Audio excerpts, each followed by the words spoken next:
3000 ans d'histoire. Une nature à couper le souffle.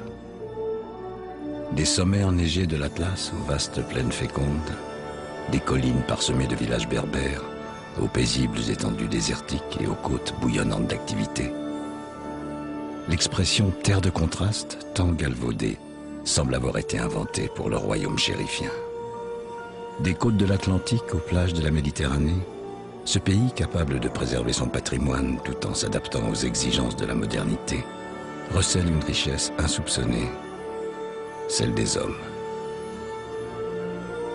Promontoire d'un immense continent, nul ne saurait dire ici si commence l'Afrique ou finit l'Europe.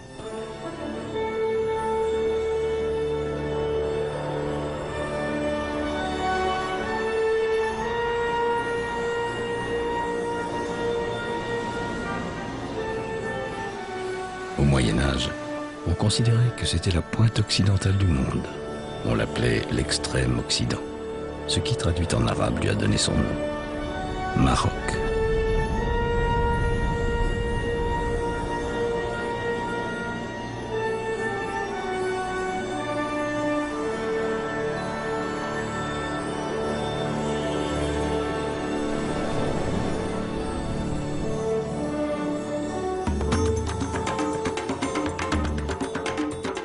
Capitale culturelle du Maroc traditionnel, Fès est la troisième ville du pays.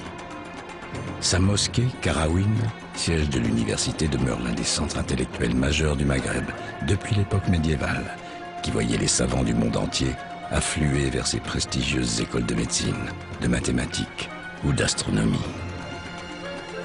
Mais Fès est aussi une véritable capitale de l'artisanat, avec son industrie du cuir et la présence des plus anciennes tanneries du royaume. Celle de Chouara, établie depuis le Moyen-Âge dans la Médina, est aussi la plus grande. Ghali Rahali est maître artisan, fonction la plus élevée de la tannerie, comme son père l'était avant lui. Je vais au marché pour acheter les peaux et rien qu'au toucher, je sais immédiatement ce que je vais faire avec, quel produit je vais pouvoir créer. Et puis on se rencontre, on négocie les prix, on peut marchander.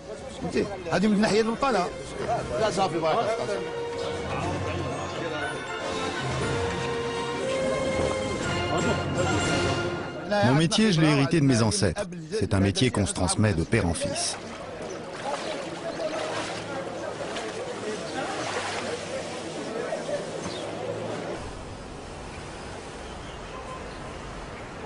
Dans un premier temps, j'achète moi-même les peaux. Ensuite, ce sont les ouvriers qui s'appliqueront à retirer la laine et à disposer les peaux dans les tanneries.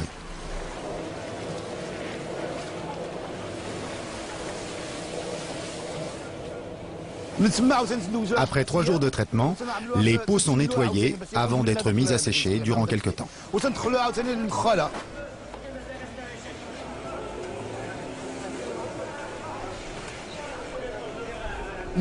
Ensuite, on remet les peaux dans les tanneries afin de les colorer avec des produits naturels. Tous les produits qu'on utilise ici sont 100% naturels.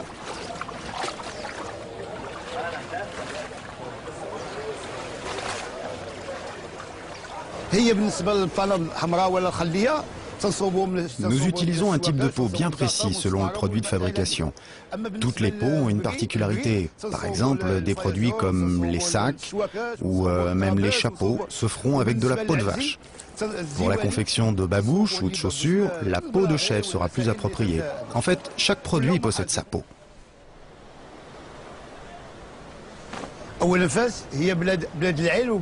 Fès, c'est la capitale culturelle du Maroc, mais elle est également reconnue comme la ville du tannage. Nous continuons à travailler comme l'ont fait nos ancêtres, les premiers tanneurs de Fès, ce qui fait notre réputation dans tout le pays. Quand Moulay Idriss, le fondateur de Fès, est arrivé ici, il a commencé par construire des tanneries. Les Juifs ont été les premiers à se lancer dans le métier. Et après leur départ, nous avons repris et entretenu cet héritage. Aujourd'hui, nous travaillons toujours de la même manière qu'à l'époque.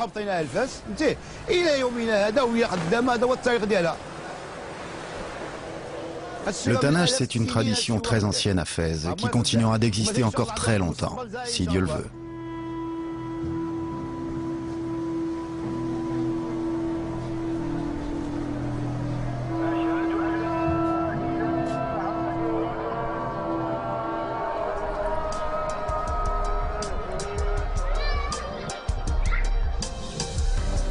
La plus ancienne des villes impériales marocaines représente un joyau vieux de 12 siècles, dont la Médina, véritable labyrinthe d'une cité hors du temps, est classée au patrimoine mondial de l'humanité.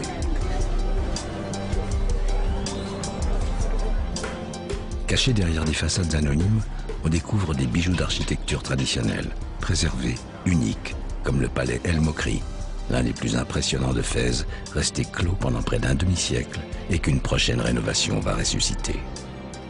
La résurrection de ce patrimoine exceptionnel, c'est le travail d'Abdelaziz El Moussaoui, architecte spécialisé dans la rénovation de Riyad, dans le respect des méthodes traditionnelles.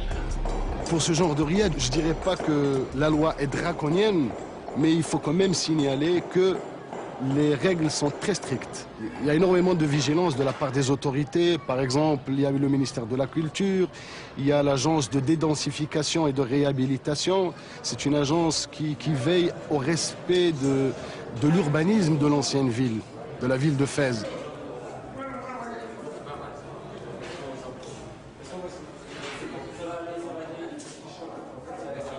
Les matériaux à respecter dans ce genre de riad, ils sont connus. Il y a le zélige. Le zélige, qui dit zélige en arabe, ce sont les petits carreaux qui sont travaillés à la main. Il y a le bois. Le bois, en général, pour ne pas dire à 99%, c'est du cèdre. C'est un matériau qui peut durer des siècles. Et puis, c'est un matériau local. Il y a le fer forgé. Il y a le plâtre. Le stuc, c'est le plâtre qu'on arrive à travailler, à sculpter.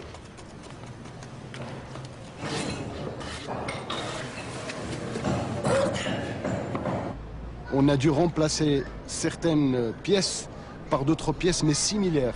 C'est-à-dire qu'on a fait un travail de chirurgien. On a pris des photographies. Ces photographies ont servi de base pour recopier et refaire les mêmes motifs et essayer d'être fidèle à l'âme ancienne de cette maison. Il y a de plus en plus de jeunes qui essaient de se former par leurs propres moyens, d'essayer de trouver des travails chez des maîtres. Et de l'autre côté, il y a aussi la tutelle de l'État qui essaye, avec le ministère de la Culture, avec beaucoup d'organismes, de faire intéresser les jeunes à cet artisanat-là. Et pour que justement, ce genre de patrimoine et de joyaux ne soit pas laissé à l'oubli.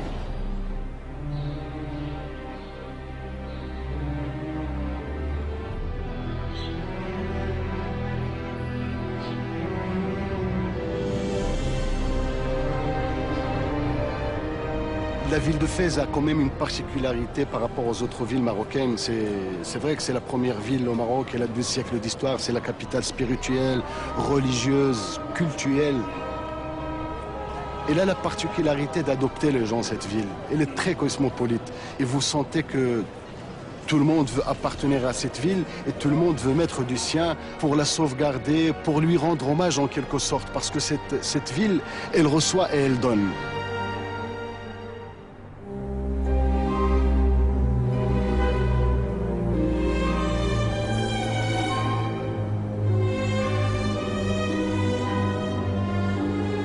Au Maroc, l'eau reste une denrée rare qu'il faut préserver, la quasi-totalité des pluies tombant durant la courte période d'hiver.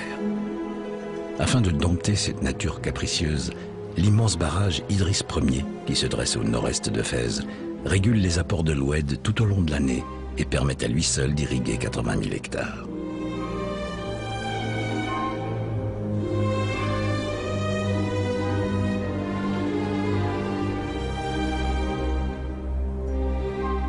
Coincés entre le Rif et le Moyen Atlas, ces grands espaces sont le terrain d'une agriculture variée, secteur clé de l'économie marocaine, puisqu'il emploie près de la moitié de la population active du pays.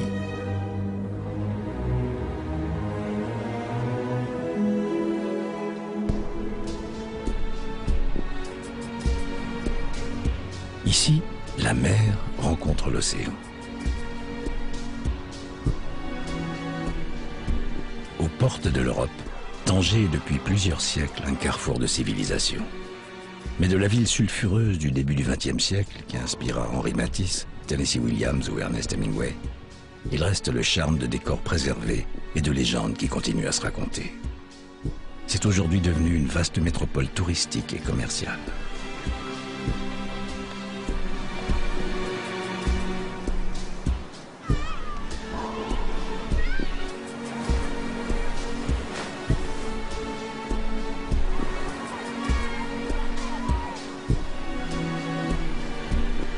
À la périphérie de la ville s'étend d'ailleurs le premier port de commerce du Maroc, à seulement 15 km des côtes espagnoles, sur le détroit de Gibraltar, la deuxième voie maritime la plus fréquentée au monde. Tanger Med, équipé d'installations flambant neuves, traite plus de 3 millions de conteneurs par an et sa capacité va plus que doubler à l'issue des travaux qui sont encore en cours. Mostafa El Mouzani est le directeur de Tanger Med. Dans tout le nord d'Afrique, c'est le nord de ces pays-là qui est développé de par sa proximité de l'Europe. C'est la rive sud de la Méditerranée. Le Maroc est le seul pays qui avait le nord du Maroc qui n'est pas aussi développé que les autres pays. Nous avions quand même pas mal de choses à rattraper pour justement arrimer, je dirais, le Maroc à l'Europe. On sait que le port le plus important du Maroc, c'est le port de Casablanca. Le port de Casablanca ne peut pas prendre les navires de grande capacité. Nous avons été jusque-là très dépendants de gros ports style Al Jazeera, Gio Tauro en Italie. Le port Tanger Med étant un port en eau profonde, nous recevons les gros porteurs directement sur Tanger Med.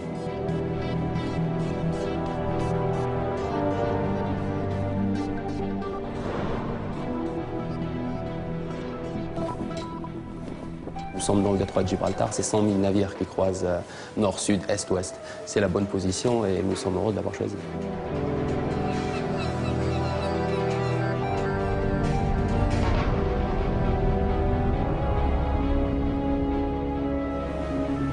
Le Maroc sait aussi profiter de sa seconde façade maritime sur l'Atlantique. Le climat y est doux. De vastes étendues de sable fin alternent avec des falaises.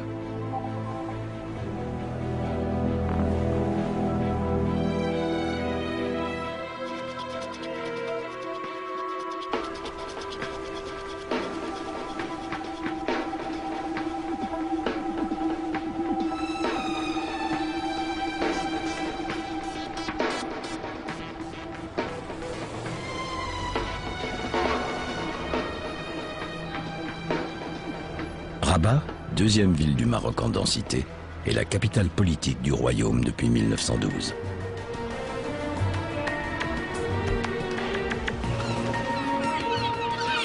Avec Salé, située sur l'autre rive du paisible fleuve Bouregreg, elle forme une agglomération en pleine mutation, puisque des travaux pharaoniques sont en cours pour permettre à Rabat d'asseoir son statut de capitale sans pour autant négliger sa richesse culturelle et patrimoniale, dont le plus bel exemple est le quartier historique de la Casbah des Oudaya.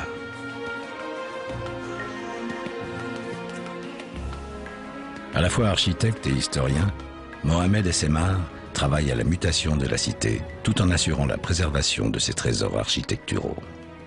Si vous connaissez bien Paris, le meilleur quartier c'est le quartier latin et Montmartre bien sûr. Et moi je dis les Oudaya, c'est le Montmartre de Rabat. Hein. Il y a un passé, il faut le conserver. On est dans le présent, on est dans un Maroc du 21e siècle. Il faut construire un futur. Le tunnel des Oudaya, c'est à la fois du modernisme pour pouvoir fluidifier la circulation, résoudre le problème de circulation et tout, certes, mais on a conçu ce tunnel pour protéger les Oudaya, pour protéger la Médina de Rabat, parce qu'elle était agressée par la pollution auditive et la pollution des échappements, qui est justement une agression pour les parois et pour tous les monuments de la Casbah et de la Médina de Rabat.